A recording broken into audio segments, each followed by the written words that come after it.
Have a book review to do for you guys. This one is a huge book, but I've been very busy lately and I haven't had much of a chance to read, so the two on top of each other made it rather difficult to get anything done. I did, however, finally get this book done. This book is The Ninth City Burning by J. Patrick Black. Let me read the back of it so you guys get a gist of what's going on. We never saw them coming. Entire cities disappeared in the blink of an eye, leaving nothing but dust and rubble. When an alien race came to make Earth theirs, they brought with them a weapon we had no way to fight, a universe-altering force known as Solemnity. It seemed nothing could stop it until we discovered we could wield it too. 500 years later, Earth is locked in a grinding war of attrition.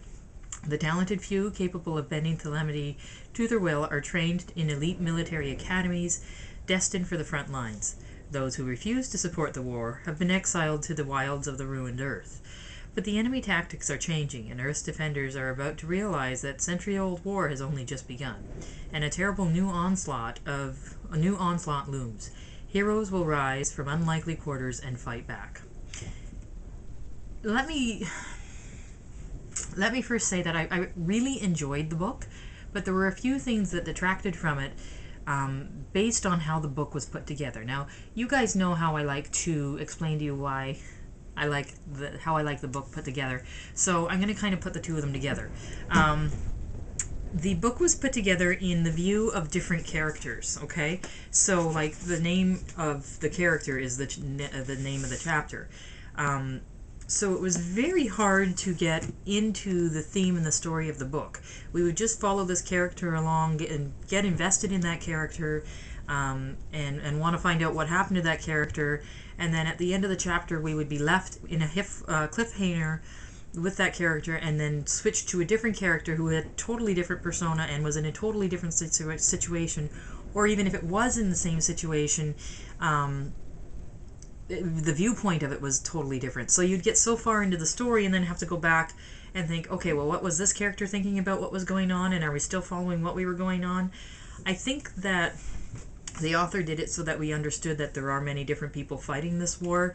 It really detracted from the flow of the book, and it made it less enjoyable for myself to read it.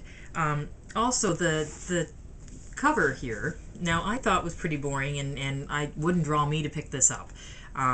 So I asked my husband if he thought that this was a bit of a boring book, and he said, well, the red would draw your attention. So I guess there's a good point there, but I think that the graphics could have been better chosen, especially for the story itself. That being said, the book was a very good story. It was, if you think of Starship Troopers, Star Wars, and Lord of the Rings all kind of mixed together, that's kind of how this story was. I really enjoyed how each of the sides of the war had different types of fighters. I enjoyed how the history of the different fighters were brought up throughout the story and why they got the names that they got.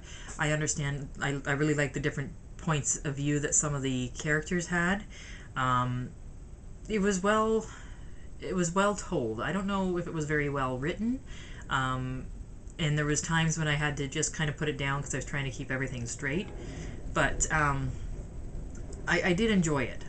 It was a good read, and there were many times when I would be reading just before bed and the alarm would go off to say you needed to go to bed and I wanted to read some more. So that is a really good positive point in my view, because I haven't had a lot of books do that lately.